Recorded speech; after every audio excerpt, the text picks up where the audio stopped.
안녕하세요. 저는 돌대나귀를 키우고 있는 주부입니다. 제가 이렇게 다시 결혼을 하게 될 줄은 정말 상상도 하지 못했는데, 이렇게 다시 좋은 사람을 만나 그야말로 눈에 넣어도 아프지 않을 아이를 키우고 있다는 것이 어떨 땐 꿈만 같네요. 도대체 어떤 사연이 있길래 재호는 꿈도 꾸지 않았는지 한번 들어보실래요? 저와 남편은 같은 회사 동기로 서로 어려울 때 돕고 지내니 자연스럽게 만나게 되었고 1년가량 연애하다 결혼을 하게 되었습니다. 남편은 외동, 전 언니만 2명이 있었는데 언니들이 아직 시집을 가기 전이라 처음으로 생긴 사위라며 친정에선 저보다 남편을 더 아끼고 예뻐해 주셨고 시댁 역시 하나뿐인 며느리라고 저를 참 예뻐해 주셨습니다. 그렇게 제 앞날엔 꽃길만 가득할 거라 생각했는데 문제는 제가 전혀 예상치 못한 곳에서 일어나더군요. 당시 남편과 요즘 대부분 신혼부부가 그러하듯 돈 관리를 따로 하고 있었고 생활비 통장으로 일정 금액을 모아 생활하고 있었어요. 번 돈을 각자 관리하니 서로 터치할 일도 없고 좋더라고요. 그렇게 돈으로 언성 높이는 일 없이 평화롭게 지내던 어느 날, 생활비 입금해야 하는 날짜가 지났는데 남편이 돈을 입금하지 않고 있더라고요. 전 대수롭지 않게 남편이 잊었나 보다 하고 생각했고 남편에게 돈을 보내라고 했어요. 여보, 생활비 아직 안 들어왔더라? 시간 날 때 보내놔. 아, 맞다. 알겠어. 조금 있다가 보낼게. 이렇게 철석같이 대답하던 남편은 며칠이 지나도 생활비를 입금하지 않았고 전 마찬가지로 또 잊었나 보다 생각하며 대수롭지 않게 여기고 있었죠. 저 역시 잠깐 확인만 하고 잊기도 했었고요. 그렇게 또 며칠이 지나고 남편과 함께 맞춰 연차를 쓰고 오랜만에 늦잠도 늘어지게 자고서 남편과 함께 늦은 아침밥을 먹고 있는데 휴대전화에 미남 문자가 오는 것이 아니겠어요? 황급히 남편은 휴대전화를 뒤집었지만 이미 전 봐버린 뒤였고 며칠 전이 월급날이었는데 미납이라니 이해가 되지 않더군요. 여보, 나 다 봤는데? 다 봤어? 응, 제대로 봤어. 미납이라니 무슨 미납? 우리 월급 받은 지 얼마 안 됐잖아. 월급은 다 어쨌길래 그런 문자가 와? 저의 직설적인 물음에 우물쭈물 애꿎은 입술만 잘근잘근 씹어대던 남편은 이내 저에게 모든 사실을 털어놓더군요. 그게 사실은 부모님이 힘들다고 하셔서 도와드렸어. 뭐? 얼마나 힘드시길래, 아니, 그래서 얼마를 드렸길래 미납까지 됐어? 그게 매달 용돈을 드리고 있었는데 이번 달엔 부모님이 꽤 큰 금액이 필요하다고 하시더라고. 그래서 그 금액 맞춰서 드리다 보니까 월급을 다 드려버린 거 있지? 나름 계산해서 드렸는데 드리고 나니 내일 돈이 더 있더라고. 저로서는 남편의 말이 이해가 되지 않았어요. 제가 알기론 시댁도 못 사는 편이 아니었는데 굳이 아들 돈까지 다 끌어다 쓴다는 사실이 제 상식선에선 이해가 되지 않더라고요. 아니 여보, 말을 좀 똑바로 해. 그렇게 두루뭉술하게 이야기하지 말고. 아버님 요즘 일 힘드셔? 아님 다른 이유가 있는 거야? 무슨 이유길래 부모가 자식 생활도 되지 않게 돈을 다 가져가시냐 이 말이야. 당신이 똑바로 설명을 해야 내가 돕든지 말든지 할 거 아니야. 저는 도무지 이해되지 않는 상황에 남편을 닥달하기 시작했고 남편은 마지못해 상황을 털어놓더군요. 아버지가 사업을 확장 중인데 거기에 돈이 꽤 들어가나 봐. 그래서 있는 돈 없는 돈 다 끌어다 써서 생활비조차 없다지 뭐야. 그래서 생활비도 좀 드리고 이것저것 필요한 돈도 좀 드리다 보니 이렇게 돼버렸어. 정말이지 미치고 팔짝 뛸 것만 같더라고요. 자식이 부모님 도와드리는 거? 제가 그것까지 이해 못하는 건 아니에요. 아니, 도와주는 말 자체가 성립이 되지 않는다고 생각합니다. 이때껏 키워주신 은혜가 있는 건데 당연히 해드려야죠. 그런데 그것도 본인이 감당이 될 선까지 해드려야 하는 거 아닐까요?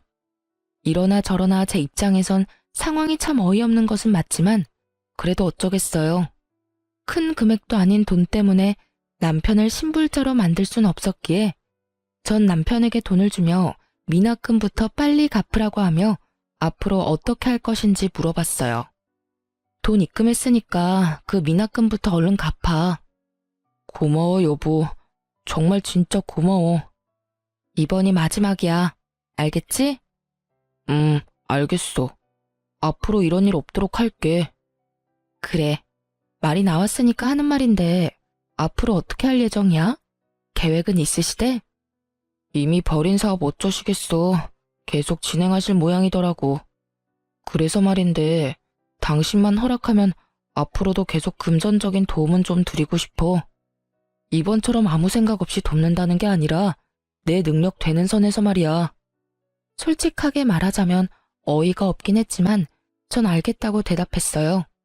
그 찰나의 순간 만약에, 아주 만약에 저희 부모님이 지금 시댁과 같은 상황에 닥치게 된다면 저 역시 남편처럼 부모님을 외면할 순 없겠다라는 생각이 들어서였죠.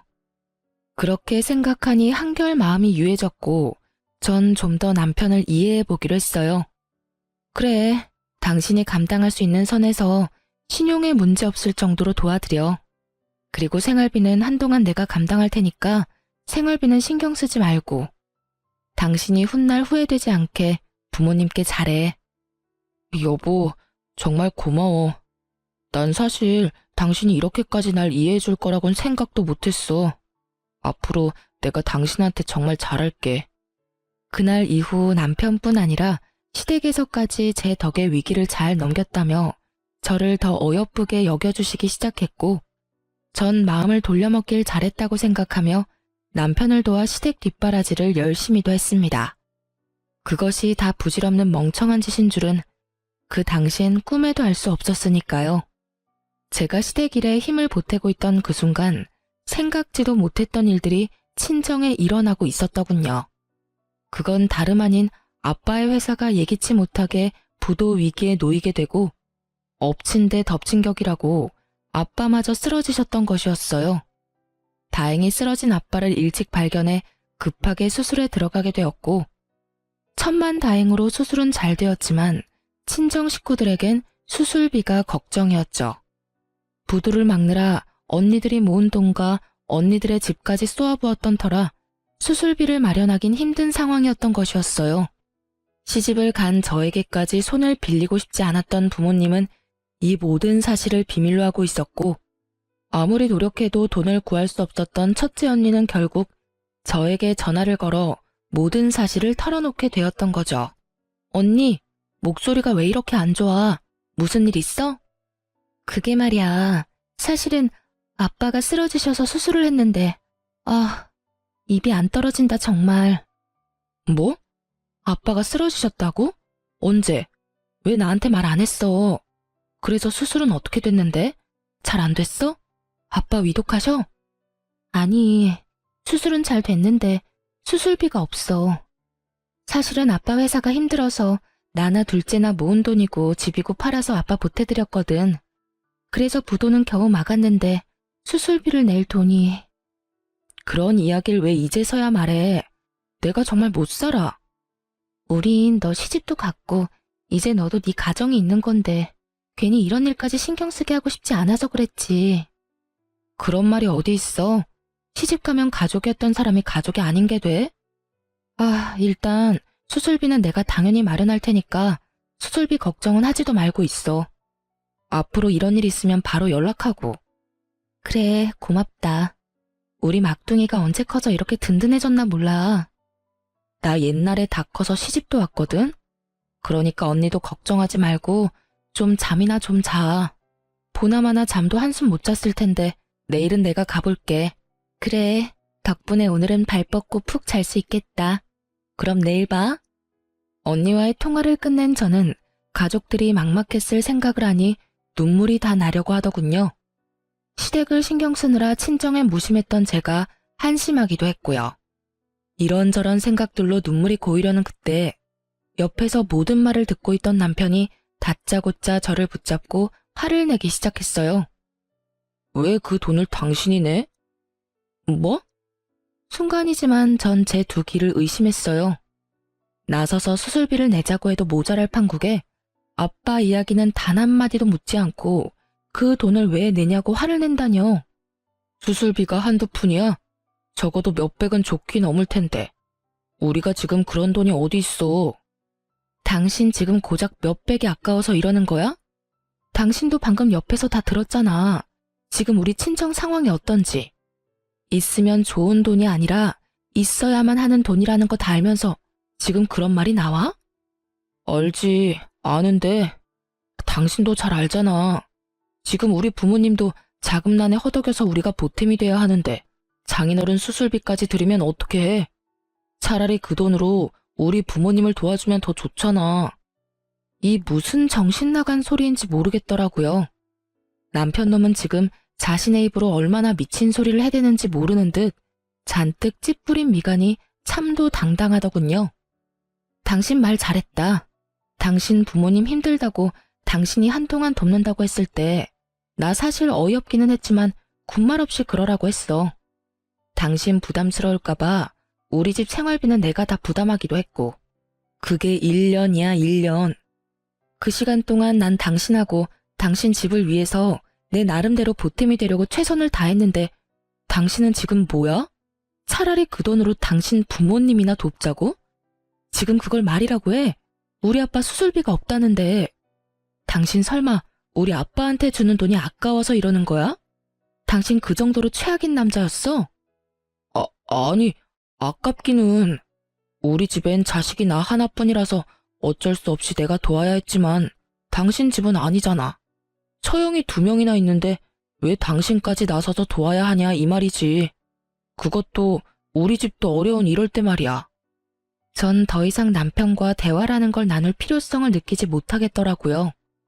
언니들은 자신의 집까지 팔아서 집안에 보탬이 되었다고 말하며 설득할 힘도 없었고요.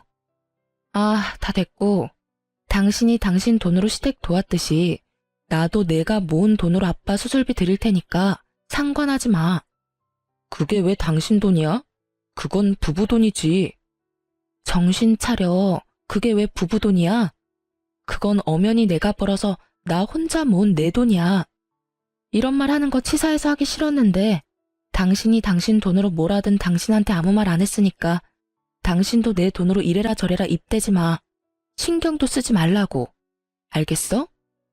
제 말에 남편은 입을 꾹 다물고 저를 노려보더라고요. 양심이 있다면 그때라도 자신이 생각이 잘못됐다고 반성이라도 하는 모습을 보여야 정상일 텐데 제정신도 아니고 양심이라는 것도 없는 남편놈은 저를 향해 씩씩거리더니 이내 그 야밤에 자리를 박차고 나가버리더군요. 저도 화가 단단히 났던지라 그대로 나가버리는 남편의 모습을 보며 내가 말이 너무 심했나? 좋은 말로 잘 설득해 볼 걸 그랬나? 이딴 생각들은 전혀 들지 않았고 오히려 시원하게 욕 한마디 못해준 것이 후회스럽기까지 하더군요. 그렇게 저는 저대로 남편에 대한 섭섭함으로 씩씩거리고 있는데 시댁에서 전화가 오더군요. 그 야밤에 어딜 갔나 했더니 우리 부모님 노래를 부르던 남편놈은 시댁으로 가 모든 사실을 다 잃은 듯 했어요. 당장 시댁으로 오라는 시모의 목소리가 날카로웠거든요. 전 망설임 없이 시댁으로 향했고 시댁에 들어서니 남편놈은 방으로 쏙 들어가더니 나오지 않더군요. 시부는 언짢다는 듯 팔짱을 끼고 앉아 있었고 시모는 가타부타 묻지도 따지지도 않고 화를 내기 시작하더군요. 네가 제정신이니? 출가 외인인 네가 왜 친정일에 끼어드는 거야? 그것도 다른 일도 아닌 돈 드는 일에. 원래가 그렇다. 시집간 딸은 친정일에 함부로 나서서 돕고 그러는 거 아니다. 이 말도 기가 막히는데 그 뒤를 잇는 말들은 그야말로 한 편의 막장 드라마를 연상케 하더라고요. 네 언니들도 있으니 언니들이 알아서 할 게다. 사돈 처녀들 능력 좋은데 왜 굳이 너까지 나서니? 그러니까 친정에 돈 줄 생각은 하지도 마. 우린 절대 반대야. 그 돈이 어떤 돈인데 친정을 주긴 줘? 생각이 없어도 어쩜 저리도 없는지. 생각이 없는 사람이 누구인데 저딴 말을 하는 것인지. 하고픈 말은 많았지만 그래도 어른이니 막말을 할 순 없는 노릇이었고 그저 전 제 뜻을 확고하게 전하기로 했죠. 어머님, 그렇게는 못합니다. 전 이미 수술비 드리기로 마음 먹었고 제 돈으로 제 친정에 드리는 돈이니 어머님도 제 뜻 존중해 주셨으면 좋겠어요. 제 말을 들은 시모는 남편과 짠 것인지 남편 놈과 똑같은 말을 하더라고요. 그게 어떻게 네 돈이니? 네가 시집와서 우리 가족이 된 후에 번 돈이니 우리 아들 돈이자 시댁 돈이지. 그런 논리라면 그이가 지금 버는 돈뿐만 아니라 아버님 사업으로 벌어들이는 수입까지 다 제 돈도 된다는 말인데 앞으로는 이 돈 저 돈 할 필요 없이 막 끌어다 써도 되겠네요? 그렇죠, 어머님? 그런 뜻 맞죠? 개떡 같은 논리를 펼치는 시모에게 저 역시 찰떡 같은 논리로 맞대응해 주었고 시모는 누구보다 빨리 선을 딱 그어버리더군요. 어머, 넌 말을 참 이상하게 한다. 그건 아니지. 내 아들이 번 돈은 내 아들 돈, 우리 남편이 번 돈은 우리 집 돈이지. 저는 말 그대로 할 말을 잃었고 저의 그런 모습을 긍정으로 알아들은 시모는 더욱 경악스러운 말을 내뱉기 시작하더라고요. 그런데 얘, 사돈 어른은 보험은 드셨다니? 사망보험 말이다. 뭐 그런 보험은 재수없다고 안 드는 사람들도 많다던데 혹시 너희 친정도 그런 건 아니지? 만약에 사돈 어른 돌아가시면 그 보험금은 누가 타는 걸로 해뒀어? 네 앞으로 떨어지는 게 있긴 해? 돈에 미쳐버린 사람도 아니고 저리 인간 같지도 않은 말을 해대는 것인지 도무지 이해도 용납도 되지 않더군요. 시모의 말을 듣고만 있던 저는 그대로 눈이 돌아버렸고 자리를 박차고 일어나 고래고래 소리를 질러댔어요. 어머님, 제정신이세요? 어떻게 그런 말을 할 수가 있어요? 어머 깜짝이야. 내가 무슨 말을 했다고 이렇게 화를 내니? 버젓이 수술 잘 끝내고 회복하고 있는 사람한테 사망보험금이라뇨? 저한테 떨어지는 돈은 왜 궁금하신데요? 그게 정상적인 사고를 가진 사람이 할 말이에요? 저의 고함에 시모는 너무 놀란 나머지 꿀먹은 벙어리가 되었고 이때껏 방에 숨어 콧배기도 보이지 않던 남편놈이 뛰어나와 저에게 화를 내기 시작하더군요. 너 미쳤어? 누구한테 소리를 질러 지르기는. 이게 뭐 하는 짓이야? 내가 가만히 있게 생겼어? 멀쩡하게 잘 살아있는 사람 사망보험금이 어쩌고 저쩌고 저째? 그런 말을 듣고 가만히 있는 사람이 어디 있어? 뭐 그거 가지고 그래. 죽으라고 고사를 지낸 것도 아니고. 궁금하시면 물어보실 수도 있지. 나도 궁금하다. 그래서 장인어른은 사망보험금은 드셨대? 드셨지? 이때 제 기분이 어땠는 줄 아세요? 하하하, 딱 웃음이 나더라고요. 미쳐버린 인간들 사이에서 있으니 실성을 해버릴 것만 같아서요. 전 눈을 반짝이며 물어오는 남편의 면상을 그대로 주먹으로 때려버렸고 저에게 제대로 한 방 먹은 남편놈과 시모는 저에게 득달같이 달려들어 화를 내더군요. 당신 지금 나 때린 거야? 그것도 주먹으로? 이게 무슨 짓이야? 너 미쳤니? 네가 감히 내 아들을 때려? 야, 발로 확 걷어차서 남자구실 못하게 만들려다가 많이 참고 참아서 주먹으로 끝낸 줄 알아. 그리고 어머님, 제가 이런 말까지 듣고도 가만히 있을 거라 생각했어요? 멀쩡히 잘 살아있는 내 부모 목숨 가지고 함부로 말하는 인간, 뺨 한 대 정도는 때려줘야죠. 생각 같아선 어머님 역시 가만두고 싶지 않은데 그래도 어른이라 참고 또 참는 거니 괜히 건드리지 마세요. 전 그대로 시댁을 빠져나와 집으로 돌아왔고 이혼밖에 답이 없다는 결론을 내렸어요. 사연을 들어보니 다른 분들은 휴대전화의 녹음 기능을 알차게도 잘 사용하던데 전 왜 조금 전 그 모든 경악스러운 상황들을 놓쳐버렸는지 한스럽기까지 하더군요. 언제까지 한탄만 할 수도 없는 노릇이었던 전 이제라도 모든 상황을 녹음하기로 했고 저의 예상대로 뒤이어 집으로 돌아온 남편은 저를 향해 막말을 쏟아내기 시작하더군요. 이런 미친 게 어디서 감히 남편을 때려? 너 이거 내가 경찰에 신고하면 너 깜빵에 갈 수도 있는데 내가 그간의 정을 생각해서 참는 거야. 알겠어? 어차피 오늘 내일 하는 노인네 사망보험금 들었냐고 묻는 게 뭐 큰 잘못이라고? 시어머니한테 화를 내지를 않나 남편을 때리지를 않나. 내 살다 살다 너같이 기센 년은 보다 처음 본다. 그리고 내가 나 혼자 잘 먹고 잘 살자고 그런 말 했어? 말이야 바른 말이라고. 사망보험금 나오면 너도 욕심날 거 아니야. 그 돈이 적은 돈도 아닐 테고 적어도 억 단위는 될 텐데 그 돈이면 우리 집 사업도 무리 없이 진행될 테고 그러면 나만 좋아? 우리 모두 좋은 일이라고 그게. 이 뒤론 헛소리와 함께 입에 담지도 못할 욕들이 쏟아져 나오더군요. 전 말 같지도 않은 말에 아무런 대꾸도 하지 않았고 그렇게 한참을 쏟아내던 남편은 짐까지 싸서 집을 나가버렸습니다. 저와의 사이가 손 쓸 수도 없이 나빠진 남편놈이 나가서 할 짓이라곤 뻔했고 전 날이 밝자마자 남편에게 사람을 붙였어요. 역시는 역시더군요. 아직 이혼하자는 말조차도 나오지 않았는데 남편놈은 유흥업소를 제 집 드나들듯 출석 도장을 찍으며 온갖 더럽고 추잡한 짓은 다 하고 돌아다녔고 전 끝까지 제 믿음을 저버리지 않은 남편놈 덕에 수월하게 이혼을 준비할 수 있었죠. 그렇게 차근히 이혼을 준비하는데 시모가 집으로 찾아왔더라고요. 당시 남편 꼴도 보기 싫고 이혼도 준비했어야 했기에 회사 측에 양해를 구하고 휴직 중이었고 제가 집에서 쉬고 있다는 소식을 전해 들은 시모가 아침 일찍부터 저에게 따지려고 들이닥쳤던 것이었어요. 무슨 일이세요? 저는 딱히 할 말이 없는데요. 내가 할 말이 있어서 왔다. 너 도대체 언제까지 이럴 거니? 뭐가 불만이라서 남편까지 쫓아내고 이 난리를 치니? 어머님, 제가 쫓아낸 게 아니라 자기 발로 자기가 나갔고요. 제가 왜 이러는지는 누구보다 어머님이 더 잘 알 테고요. 더 할 말 있으세요? 뭐, 그 보험금 좀 물어봤다고 이 난리인 거니? 사람은 다 죽게 돼 있어.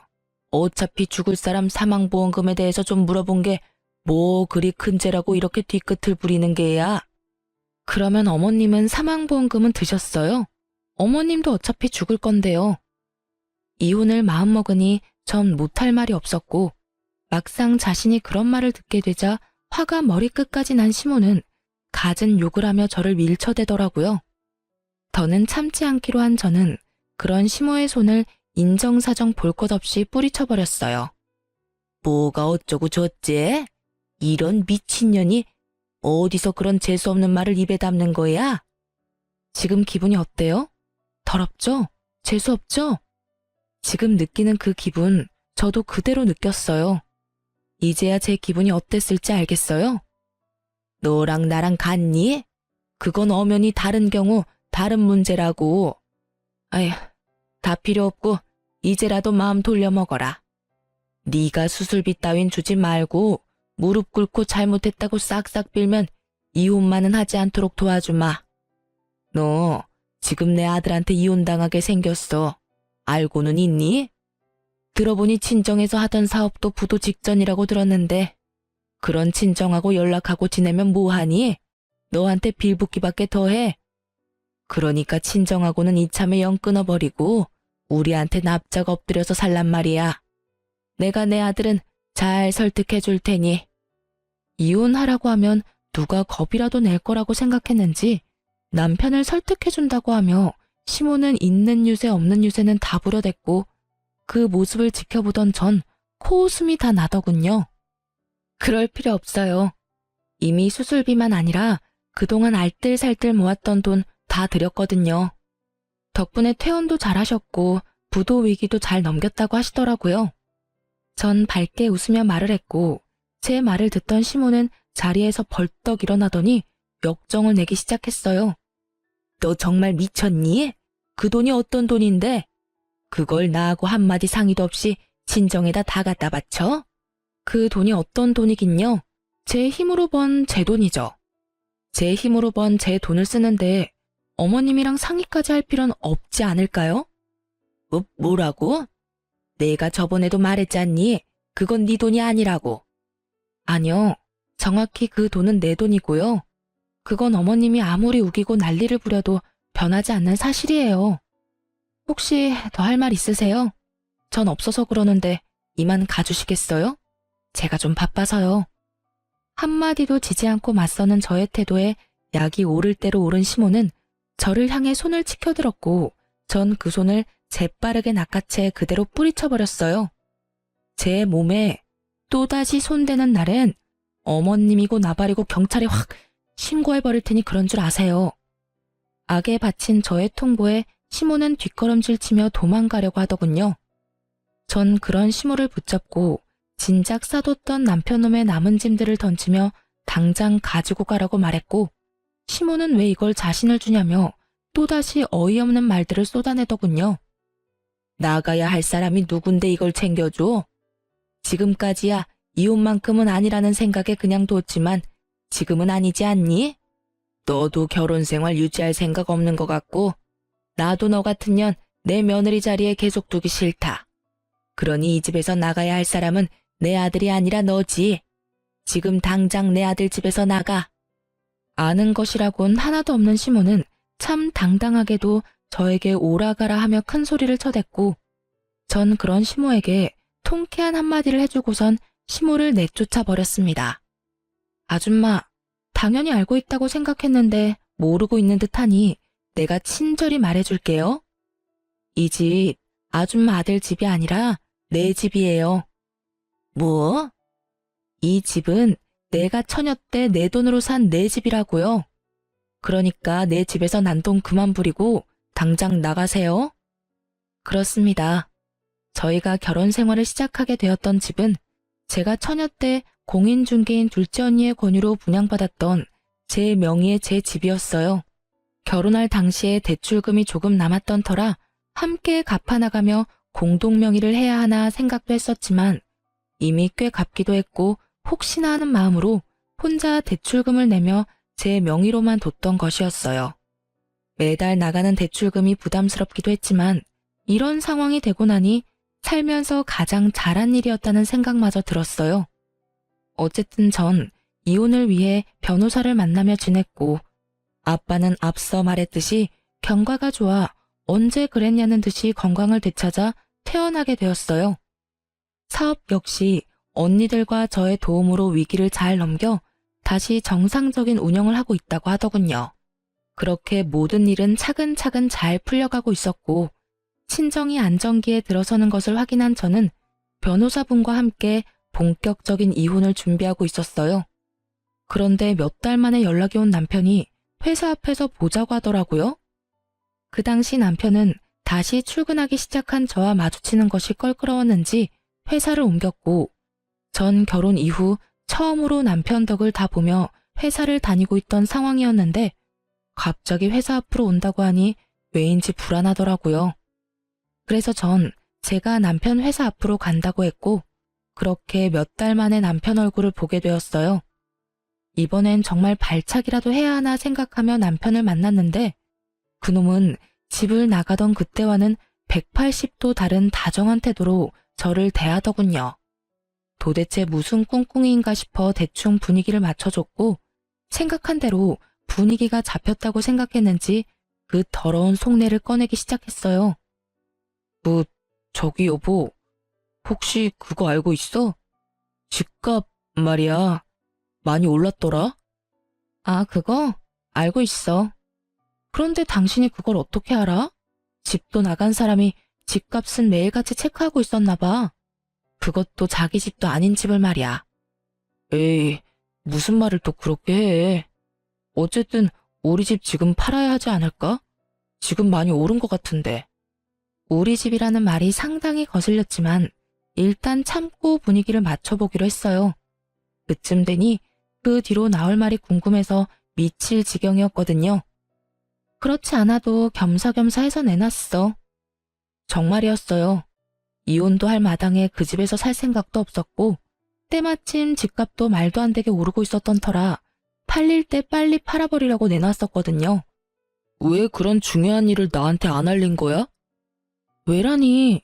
화난다고 집 나가버려서 이날 이때까지 연락 한 통 없이 안 들어온 사람이 누군데? 그런 사람한테 내가 굳이 연락해서 알릴 필요가 있다고 생각하는 거야? 아니, 다 때려치우고 당신이 나한테 지금 따질 입장이나 된다고 생각하는 거야? 따지는 게 아니라 물어보는 거지. 묻지도 마. 어차피 그 집 당신 집 아니고 내 돈으로 산 내 집인데 당신이 무슨 권리로 궁금해해? 관심 꺼주라 제발. 싸움의 시작부터 끝까지 그 무슨 도돌이표 같은 상황과 대화인지 남편 놈은 제 말에 화가 난 듯해 보였지만 애써 그 화를 누르며 가짠치도 않은 연기를 펼치기 시작하더군요. 여보, 무슨 말을 그렇게 섭섭하게 해. 나 지난 몇 달 동안 정말 후회도 많이 하고 반성도 많이 했어. 그깟 자존심이 뭐라고. 내가 미안해 여보. 나가보니까 알겠더라. 나한테 당신이 얼마나 소중했는지. 내가 얼마나 당신을 사랑하는지 말이야. 나 당신 없이는 못 살아. 내가 이렇게 빌 테니까 나 한 번만 용서해줘. 바로 어제도 밤새도록 업소에서 술 처마신 것을 뻔히 다 알고 있는데 입술에 침 한 번 바르지 않고 거짓말을 하는 꼴을 보고 있자니 구역질이 다 올라오려고 했어요. 남편은 잡을 분위기는 다 잡았는지 제 손을 꽉 잡으며 드디어 기다리고 기다리던 말을 꺼내기 시작했어요. 여보, 그러지 말고 우리 다시 잘 살아보자, 응? 사실 요즘 나 조금 힘들어. 당신도 알고 있지? 우리 집 좀 힘들었던 거. 좀 나아진다 싶더니 요즘 또 많이 힘든 것 같더라고. 그래서 말인데 그 집 팔고 나면 그 돈 우리 부모님께 드리고 우린 새 출발한다고 생각하고 우리 부모님 댁에 들어가서 사는 건 어때? 부모님께 잘 말씀드렸더니 흔쾌히 알겠다고 해주시더라고. 엄마도 걱정하지 마. 지난 날은 다 잊고 잘 지내보자고 하시더라. 그놈의 돈이 뭔지 결국 또 돈 이야기더군요. 돈을 싸들고 와서 다시 살자고 해도 받아줄까 말까 한데 돈을 내놓고 시댁으로 합가까지 하자니 더는 입씨름할 가치도 없었고 전 모든 말을 다 무시하고 준비해왔던 이혼 서류를 내밀었어요. 이게 뭐야? 이혼? 지금 우리 이혼하자고?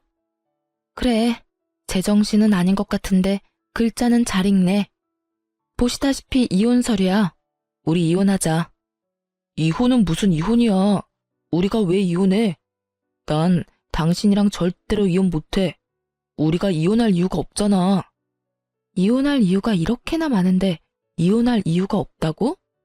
내가 너 집 나가서 무슨 짓 하고 돌아다녔는지 다 알고 있어. 그동안 몰라서 가만히 있었는지 아니? 내가 뭘 어떻게 하고 다녔다고 이 난리야. 난 말이야. 맹세코 집, 회사 집 이렇게 일만 하면서 살았다고. 그런 내가 왜 무슨 이유로 이혼을 해야 하냐 이 말이야. 역정을 내며 이유를 들먹이는 남편에게 전 그간 모았던 사진들을 건넸고 사진을 건네받은 남편이 바들바들 떨며 되지도 않는 변명을 늘어놓는 순간 전 바로 다음 증거를 준비했어요. 아니 이건 남자들이 회사 생활하다 보면 어쩔 수 없이 가야만 하는 그런 거야. 그래 접대. 접대를 잘해야 앞날이 평탄한 거 당신도 잘 알잖아. 내가 가고 싶어서 간 게 절대로 아니고 어쩔 수 없이 정말 어쩔 수 없이 질질 끌려간 거라고. 어쩔 수 없이? 접대? 넌 접대하는 인간이 매일 밤마다 혼자서 세상을 다 가진 미소로 이딴 데나 들락날락하냐? 네가 접대하는 상대가 투명인간이라도 되나 봐. 그건 말이야. 그래, 먼저 들어가게 줬어. 그래서 나도 뒤따라 혼자 들어갔던 거고. 그러니까 내 말은 당신이 지금 아주 크나큰 오해를 하고 있단 이 말이지. 그래, 오해라 치고. 이거 좀 들어볼래? 이것도 충분한 이혼 사유가 되고도 남는다고 하더라고. 남편의 말이 끝남과 동시에 전 다음 증거인 시모가 저에게 온갖 욕을 하는 녹음 파일을 스피커폰으로 틀어버렸고 그 날카롭고도 상스러운 시모의 욕설들이 가게 안을 가득 채우며 울리기 시작했어요. 가게 안 사람들의 반응은 단연 뜨거웠고 특히 기혼 여성들의 반응은 말로 할 수 없을 만큼 뜨겁더라고요. 상황이 그렇게 되자 남편은 제 휴대전화를 바닥에 내팽개치더니 발로 짓밟으며 소리를 고래고래 질러대더군요. 이게 무슨 짓이야? 너 미쳤어? 미쳤지? 이딴 걸 왜 녹음해놔? 왜 녹음했겠어? 너랑 이혼하려고 했지. 직접 들어보니까 어때? 네가 생각해도 이건 아니다 싶지? 아무리 화가 났다고 한들 어떻게 며느리한테 이런 욕까지 하냐? 대단하다 대단해. 뭐, 그 덕분에 내 이혼은 한결 수월해지긴 했지만. 닥치지 못해? 이거 다 모함이야. 난 너하고 이혼할 생각도 없고, 내가 이혼할 생각이 없는 한 너 역시 이혼은 꿈도 꾸지 않는 것이 좋을 거야. 지금 네 앞으로 생긴 돈이 얼만데 내가 미쳤다고 이혼하겠어? 말 그대로 남편이 눈이 돌아 미쳐 날뛰는데 순간적으로 무섭기까지 하더군요. 주변의 시선도 곱진 않았고요. 야, 정신 차려. 여기가 어딘지 잊었어? 여기 네 회사 앞 카페야. 회사 앞 카페에서 네 회사 사람 한 명 정도는 있지 않을까? 너하고 네 가족이 이렇게 인간 말종인 거 회사에 알려줘도 괜찮은가 봐. 남편은 그제야 큰일 났다 싶었는지 재빠르게 얼굴을 가리고선 가게를 나가버렸고 전 액정이 다 부서져 버린 휴대전화를 챙겨 가게를 나와버렸어요. 남편은 이혼을 거부했고 전 그런 상황을 예상했기에 바로 소송으로 진행했죠. 소송 과정에서 어쩔 수 없이 남편의 이혼은 회사에 알려졌고 이혼 사연은 숨겼지만 이미 카페에서 있었던 일을 목격한 이가 많아 숨긴 보람도 없이 더 나쁜 쪽으로 회사에 소문이 쫙 퍼졌다고 하더군요. 아니라고 해명하기엔 아예 아닌 일은 아니었고 그렇다고 무시하기엔 소문이 걷잡을 수 없이 돌아 이혼이 확정될 즈음엔 남편의 퇴사도 거의 확정된 상태라고 하더라고요. 굳이 회사에서 나가란 말은 하지 않았지만 동료들의 외면도 그렇고 하는 일마다 여자 팀원들이 딴지를 걸고 넘어지니 버티긴 참 힘든 상황이라고 했어요. 전 심호와 남편에게 위자료를 받고 이혼하게 되었고 이혼이 확정된 순간 남편의 일그러진 얼굴을 보는데 얼마나 통쾌하고 행복했나 모릅니다. 그렇게 몇 달은 정신없이 바쁘게만 보냈던 것 같아요. 회사 일이 워낙 바쁘기도 했고 이혼하고 나서도 이것저것 정리할 것들이 많아 혼자 정신없이 하루하루를 보냈어요.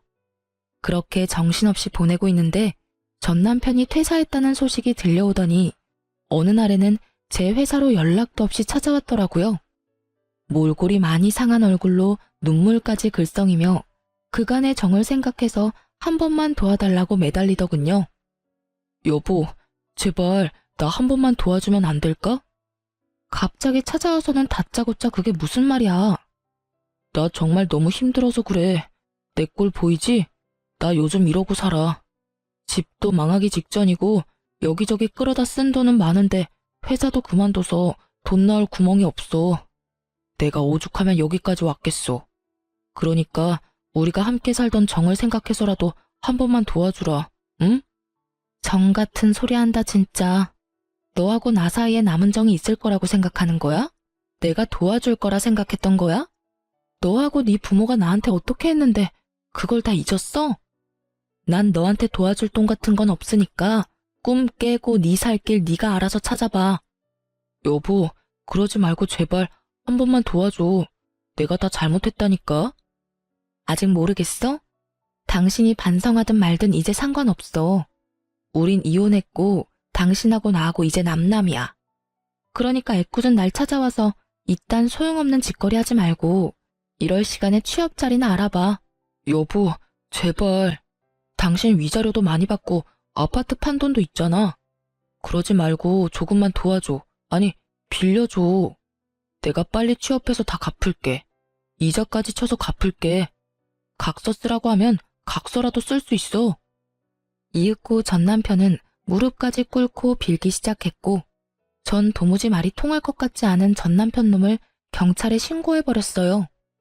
제가 경찰에 신고하는 모습을 본 전 남편은 저에게 욕을 하고선 도망을 가버렸고 그 후론 저를 찾아온다거나 연락을 해오는 일은 없었어요. 그렇게 그 지긋한 악연은 끝이 났고 전 위자료와 집을 정리한 돈으로 3층짜리 빌라를 매매했어요. 경매로 나온 급매물이라 시세보다 많이 저렴하게 매매를 해 리모델링도 깨끗이 해서 세를 놓게 되었죠. 시세보다 적은 보증금과 월세로 내놓은 덕에 공실은 빠르게 채워졌고 제일 작은 한 곳만 남아 적당한 사람이 나타나지 않는다면 저라도 들어가서 살아야겠다고 생각하고 있었어요. 그렇게 제가 사는 것으로 생각이 굳어져 가던 어느 날 마침 그 집을 보고 싶다는 사람이 나타났다고 하더라고요. 마침 저도 쉬는 날이기도 했고 어떤 사람들인지 보기 위해 빌라로 향했어요. 그런데 그곳에 누가 있었는지 아세요? 네, 맞아요. 전 남편과 전 시모가 중개사분과 함께 저를 기다리고 있더라고요. 어렵다던 사업은 전 남편이 회사를 그만두며 도와줄 상황이 되지 못하자 정말로 쫄딱 망해버렸고, 집을 처분해 빚은 갚았지만 오갈 데가 없어 집을 알아보던 중 시세보다 많이 저렴했던 저의 빌라까지 오게 된 것이었어요. 2년이라 하기엔 상황이 더러웠으니 악연이 확실했고, 두 사람의 표정을 보아하니 저와 같은 생각을 하는 듯 했지만 상황이 어렵긴 한가 보더군요. 굳은 얼굴로 집을 다 둘러본 두 사람은 제가 주인인 걸 뻔히 알면서도 계약을 하겠다고 했으니까요. 괜찮네요. 바로 계약하고 싶은데 공실이니 언제든 들어와도 되는 거죠? 아니, 난 싫은데 어떻게 하지? 전 남편의 말이 끝나자마자 거부 의사를 밝혔고, 저의 거부에 두 사람은 노발대발하며 왜 안 되느냐고 따지기 시작하더군요. 당신 정말 이렇게까지 해야겠어? 너 정말 몹쓸애구나. 그래도 한때는 가족이었던 사이인데 꼭 이렇게 매정하게 굴어야겠니? 이 와중에도 두 사람은 저를 천하의 못된 년으로 몰기 시작했고, 전 두 사람의 말을 싹 무시한 채 중개사분에게 다시 한번 말했어요. 사장님, 다른 사람들로 알아봐 주세요. 네? 그래도 이분들이 계약하신다고 하는데. 이분들이요, 행실이 더러워도 너무 더러워서 세를 줄 생각이 없어요, 제가. 그러니까 다른 사람들로 알아봐 주세요. 들어온다는 사람이 없으면 저라도 들어와서 살 생각이니까 정 안 되겠다 싶으시면 따로 연락해 주시고요. 충분히 의사를 밝힌 저는 자리를 벗어나려고 했고, 그 순간 전 남편이 급하게 저를 붙잡으며 무릎까지 꿇고 애원을 하기 시작하더군요. 우리 가진 돈이 정말 없어서 그래. 여기 아니면 정말 길거리에 나앉게 생겼다고. 그러니까 제발 좀 살게 해주라. 조용하게 쥐죽은 듯이 살기만 할게, 응? 잠깐이었지만 그런 전 남편의 모습이 불쌍해 보였던 건 사실입니다. 하지만 이 한 번의 호의가 또 어떤 결과를 낳게 될 것인지 누구보다 잘 알았고, 잘 아는 만큼 뻔히 그려지더라고요.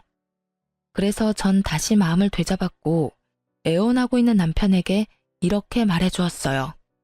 네가 한 짓을 다 잊었어? 우리 아빠 수술비 주지 말라고 하면서 사망보험금이나 묻던 네 짓거리 말이야. 그건 내 생각이 짧았어. 그땐 우리 다 힘들었잖아. 그래서 나도 판단력이 흐려져서 그런 실수를 했던 거야. 실수? 웃기고 앉아있다 진짜. 다 됐고, 난 우리 부모님 죽기를 바라는 사람한테 도움이 될 생각은 죽어도 없으니까 다신 찾아오지도 연락도 하지 마. 야, 너 정말 내가 이렇게까지 매달리는데 그렇게까지 해야 해? 그냥 좋은 게 좋은 거라고. 불쌍한 인간 구해준다고 생각하고 한 번만 눈 감아주면 되는 거잖아. 난 이렇게까지 할 거고, 너 같은 인간이 불쌍하다고 느껴지기는커녕 같은 공간에서 숨쉬고 있다는 것조차도 역겨우니까 다신 내 눈앞에 나타나지 마. 전 그대로 그 자리를 떠버렸고, 그 후론 그 인간들의 소식은 듣지 못했어요. 물론 더는 찾아오는 일도 마주치는 일도 없었죠. 이렇게 전 남편과의 악연이 끊어진 지도 5년이란 세월이 지났네요. 그 사이 전 결혼을 했어요. 다시 재혼을 마음먹기까지 고민도 많이 하고 도망치기도 했었는데, 그런 저를 끝까지 기다려주며 한결같은 마음을 쏟아준 멋진 남자와 결혼해 잘 살고 있습니다. 현재는 회사를 그만두고 처음 말씀드렸다시피 돌된 아들을 키우고 있어요. 저의 남편은 회사 동료였는데 제가 누구와 결혼했었는지, 왜 이혼하게 되었는지 누구보다 잘 알고 있던 남편이 처음 저에게 고백해올 때 얼마나 당황했는지 모릅니다. 처음엔 당연히 거부했었어요. 부담스럽기도 했고 남자가 지긋지긋하기도 했었거든요. 하지만 남편은 그런 저에게 한결같은 모습을 보여주며 제 마음의 문을 두드렸고, 자신보다 저를 더 아끼는 남편의 모습에 결국 마음을 열게 되어 결혼까지 하게 되었어요. 제 인생의 결혼은 2번 다신 없을 거라고 생각했는데 이렇게 아들까지 키우고 있는 걸 보니 정말 사람 일은 모르는 일이다 싶어요. 몰상식의 끝을 달렸던 전 시댁과는 달리 현재 저의 시부모님들은 재산이 많진 않지만 작은 것이라도 나눠주시려고 안달인 분들이세요. 좋은 거, 귀한 거 있으면 어떻게 해서든 제 입에 넣어주려고 하시는데 제가 참 복이 많은 사람이라는 생각이 다 들더라고요. 베풀어 주시니 그만큼 저 역시 베풀게 되고 마음 써주는 것이 느껴지니 더욱 잘할 수밖에 없더군요. 굳이 노력하지 않아도 자연스럽게 행동과 마음이 그렇게 되는 거 있죠? 어떨 땐 친정보다 시댁에서 지내는 것이 더 편하게 느껴지니 말 다 한 거 아니겠어요? 하여튼 요즘엔 이보다 더 행복할 수 없다는 생각이 다 들 정도로 행복하게 잘 살아가고 있어요. 남은 제 앞날에도 행복하길 다들 응원해 주실 거죠? 길었던 제 사연은 이로써 끝이 났습니다. 긴 이야기 들어주셔서 감사하고 모두 행복하세요.